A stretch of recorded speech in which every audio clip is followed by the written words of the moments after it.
side in front of my. You tried doing that Tuesday night. I ran into a deer. My entire life is gone.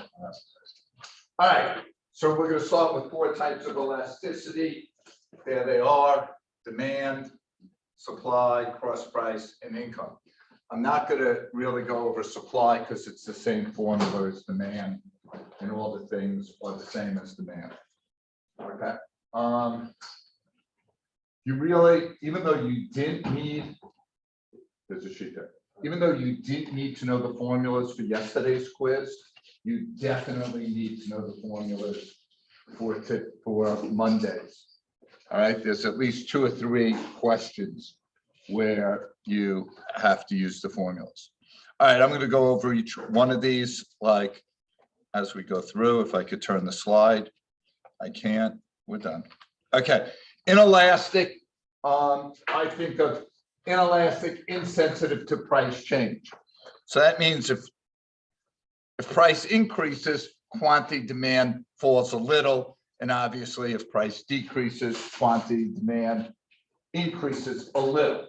Okay, so price is going to change more than quantity demanded in both these. All right, that's what an inelastic demand curve looks like. It's pretty steep.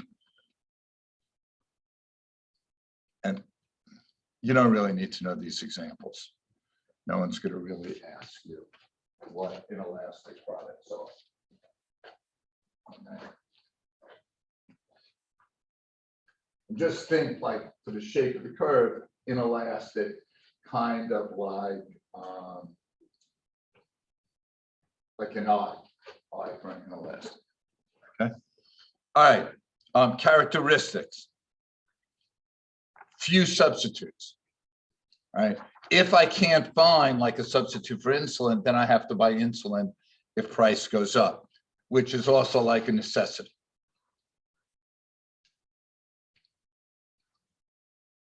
Small portion of your income. Like chewing gum is inelastic because if it goes up, it costs you an extra nickel or dime and you don't care. Required now rather than later. If there's an outline there if you want. Inelastic goods, like in the short run, things are inelastic. Like if gas price went up today, I have to pay because I have no other way to get to work. But in the long run, I could think of other things. Okay. And then the coefficient is less than 1. And there is, again, percentage change in quantity over percentage change in price. Now, also remember, it's new minus old over old. Like, and what I mean is, if they say the price goes from 6 to 8, so the new price would be 8 minus 6 over 6. Okay. That's how you find the percentage change. All right. I mean, while I'm here, also on unit elastic is 1. All right, so elastic coefficient, so inelastic less than 1. All right, so now we're doing elastic sensitive. So here, when price changes a little, quantity demand is going to change more. Okay, so if price increases, quantity demanded will fall a lot, and obviously you get your reverse. Okay, and that's more of a flatter curve.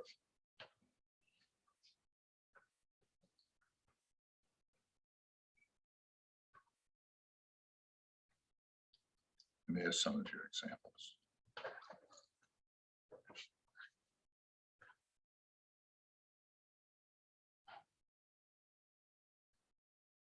How you doing, Mr. Blake?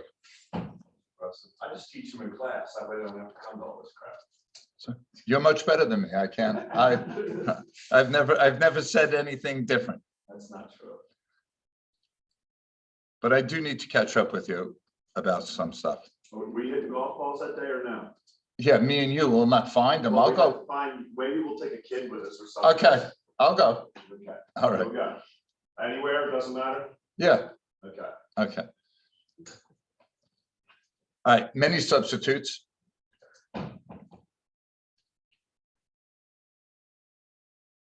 All right, so like soda, because you have so many substitutes, if price goes up, you buy something else. Luxuries. Large portion of income. Plenty of time to decide. And by the way, pretty much if you know what the characteristics of inelastic, it's almost the opposites, right? You know what I mean? Like few substitutes, necessities, small portion of income, not a lot of time is inelastic. Okay. All right, same formula. The only difference is elastic goods are coefficients greater than 1.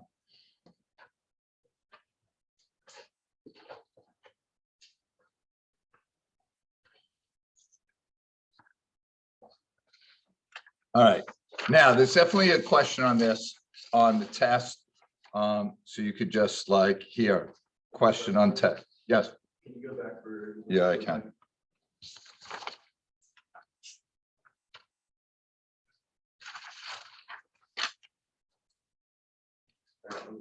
Okay. I don't see, all right, total revenue test, all right? And all that is, so total revenue is price times quantity. And by the way, expenditures are price times quantity while we have it there. Price increases, total revenue decreases, it's elastic. So when they go in opposite directions, it's elastic. I mean, this is one thing you could put a star next to because there's definitely a question on total revenue. And there's questions on elasticity, but I mean, this I know. And then if they go the same way, price increases and total revenue increases, or price decreases and total revenue decreases, it's inelastic. And then price changes and total revenue remains unchanged, it's unit elastic.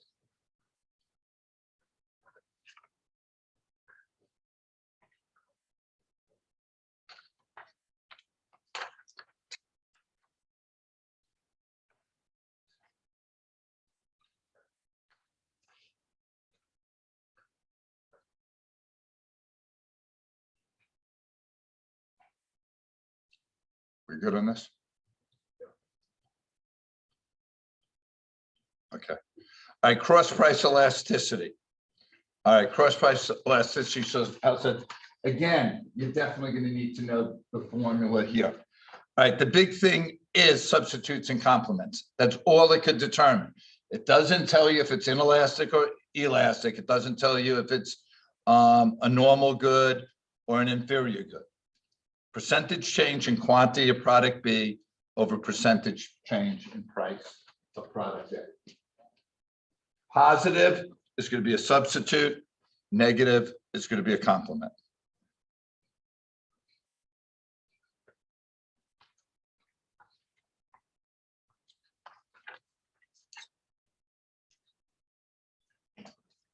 And I'm almost sure there's a formula cross price elasticity. And we'll practice a formula 1 or 2 of them in class today.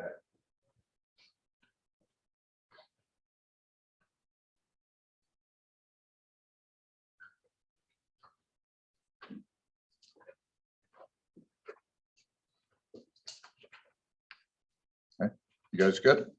All right, the last elasticity is income. And remember, for all of these, quantities on top, okay? So income only can determine normal or inferior goods. All right, percentage change in quantity over percentage change in income.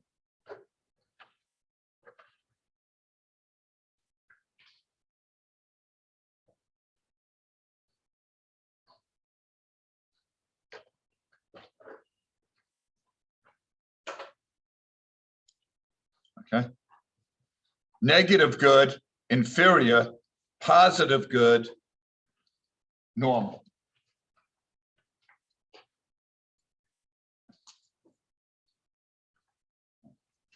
So the elasticity of demand or supply, that's absolute values. So we don't care if they're negative or positive. For cross price and income, we care about negativity. You know, is it negative or positive? Okay. All right, that's elasticity. Here, we don't need these. All right, demand defined. What is demand? Demand is the different quantities of goods consumers are willing and able to buy at different prices. Okay. The different quantity of goods consumers are willing and able to buy at different prices.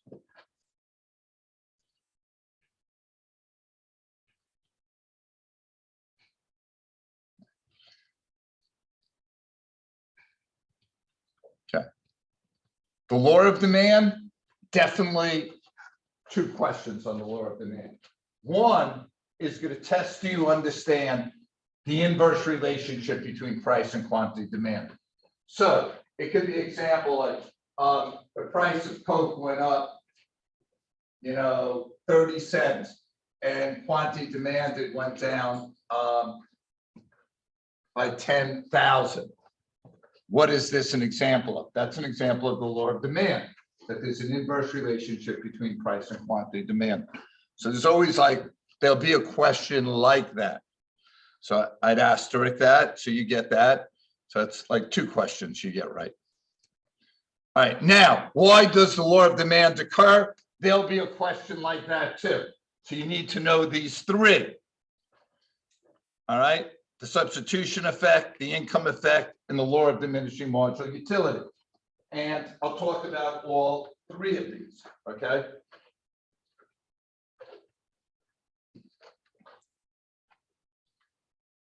Okay. All right, you know that. All right, the substitution effect, you guys kind of know pretty well, I think. If the price goes up for Coke, then people are going to buy less Coke and more Pepsi. All right, so the substitution effect really is the price of one product goes up, you're going to buy less of it and more of the other.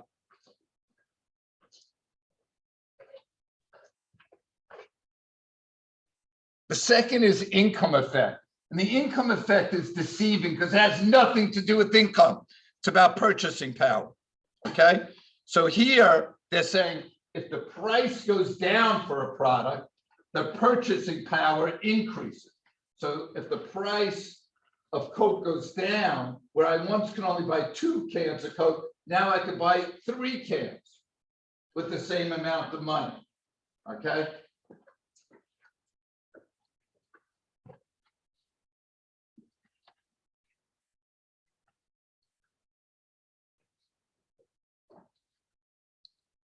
All right. And the third one is the law of diminishing marginal utility. Okay. And that is, as you consume more units of any good, satisfaction goes down. Okay. So there's 3 definite questions we know. There's going to be one on total revenue test. There's going to be one on the definition of law of demand. There's going to be one testing, do you know the 3 reasons the law of demand occurs? What else could I do, Porter? I could almost give you the questions, right? Yeah. All right. You were one of the questions. You like to compete. All right. Shifters. We're good at these, right? I think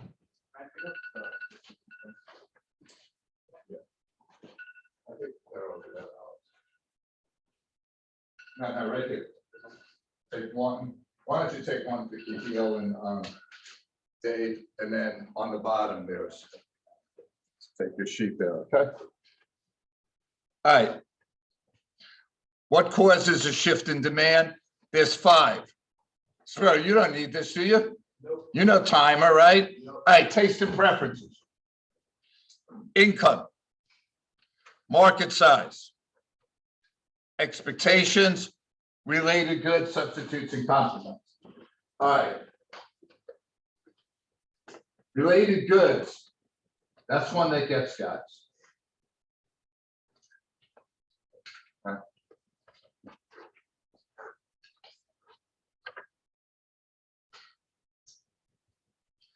All right. There's 2 types of incomes. Do I have that room for that somewhere? Yeah. Yeah. All right. There's normal goods as income increases, demand increases.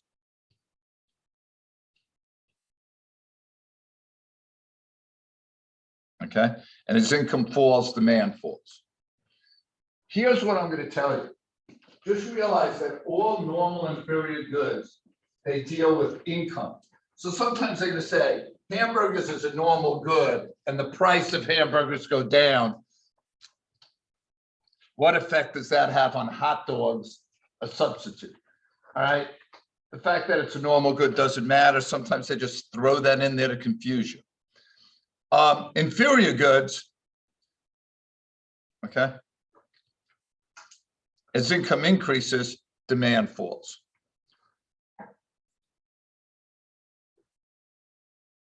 Okay. And then there's gifting goods that you really don't need to know that, but just, because you guys love to learn probably. A gifting good is when price goes up, demand goes up. It's a rare situation. Like sometimes it has, like it happened with gas when there's a low supply of gas. Sometimes the price goes up and people want more of it. Like if they're scared things are going to run out. Okay. All right. Guy on the supply and demand quiz, people got a lot of questions wrong on inferior goods on the makeup. All right, change in quantity demanded. Just remember, price of the product. So if I'm talking about the hamburger industry, price of hamburgers slides me up or down the curve. Timer gets me from A to C. So if they say a change in demand, an increase in demand, that has to be time. Change in price of cereal, I'm going from A to B. I'm not shifting. That's a change in quantity demand.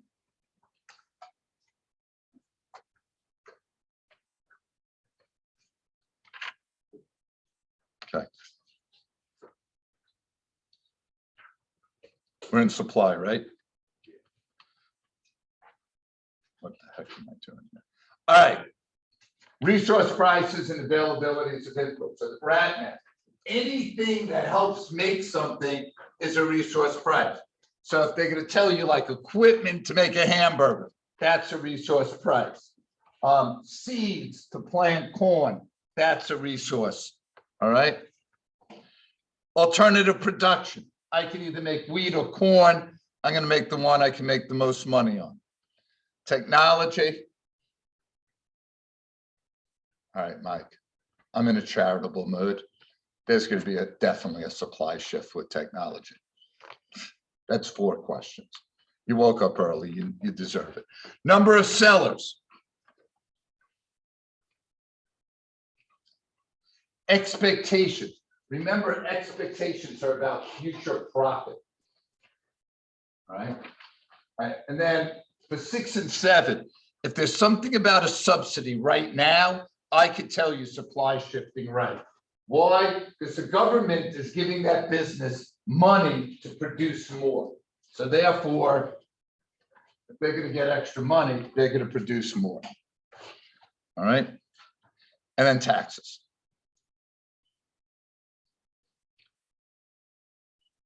Okay. We're good on rat nest? All right. All right.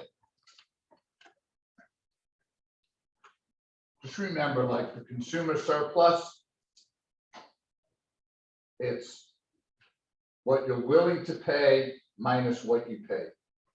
So what you're willing to pay minus what you pay. So I'm willing to pay 10, I pay 5, that's my consumer surplus. Graphically, it's above the price and below demand.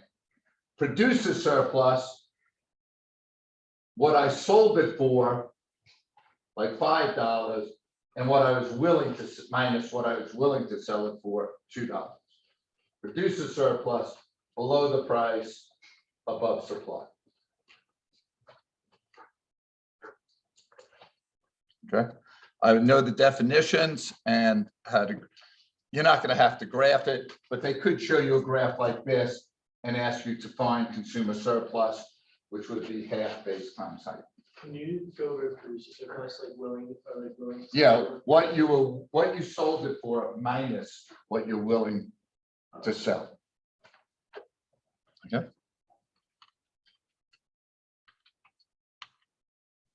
All right, so you have price ceiling. All right, so first, both ceilings and floors are inefficient. So, so anytime, like they say, you put in a ceiling to help society as a whole, no, it's inefficient. All right, ceiling, upside down house, it's got to be on the bottom to be binding. So anytime you have a ceiling question, the first thing, is it binding? Okay, it's binding. I'm selling 20.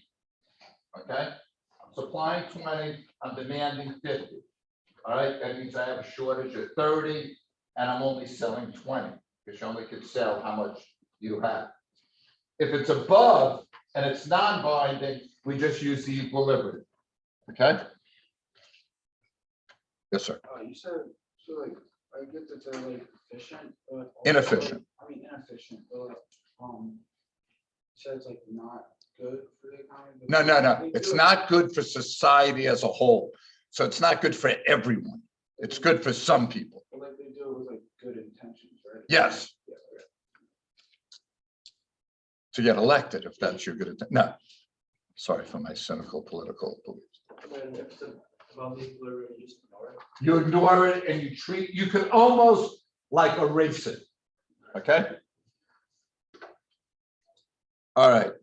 So the next thing has to be a floor, right? All right. So the floor, the upside down house to be binding has to be above the equilibrium.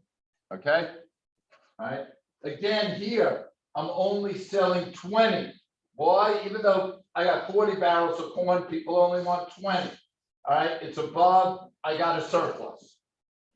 How much is the surplus? I go to the supply, 40, back to the demand, 20. So they become binding once like, so for price floor, it becomes binding once above the equilibrium. Yeah, and then, John, to your point, you could almost ignore the equilibrium, and it's not in play anymore.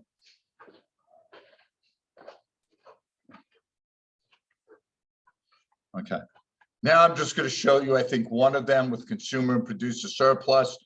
And by the way, you probably need to know this more for the FRQ than here, but it's the same rules, right? All right, so the first thing is you find the quantity, you take that straight down. Above the price, below demand, consumer, below the price, above supply, producer. Same rules, okay?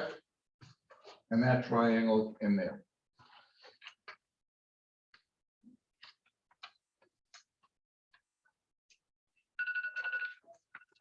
That's just for me to take my meds, so I don't die. All right. And there's dead weight loss saying it's inefficient. Okay. All right. A subsidy, I put it there.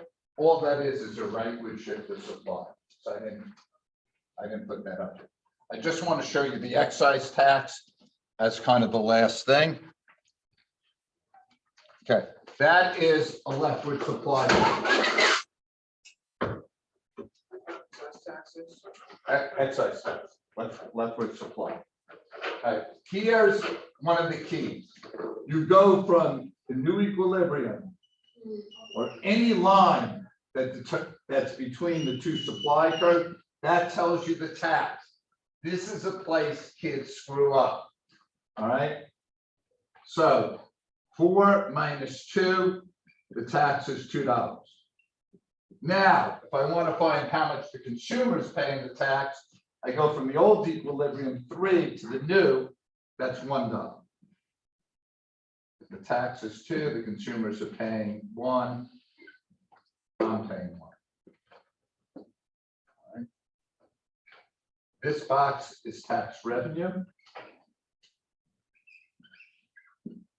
Consumer surplus, producer surplus, dead weight loss. All right. Now, on the multiple choice, I could see them asking you one or two things, giving you a graph and asking you how much the tax is. So you'd have to go that line, and then maybe asking you the tax revenue.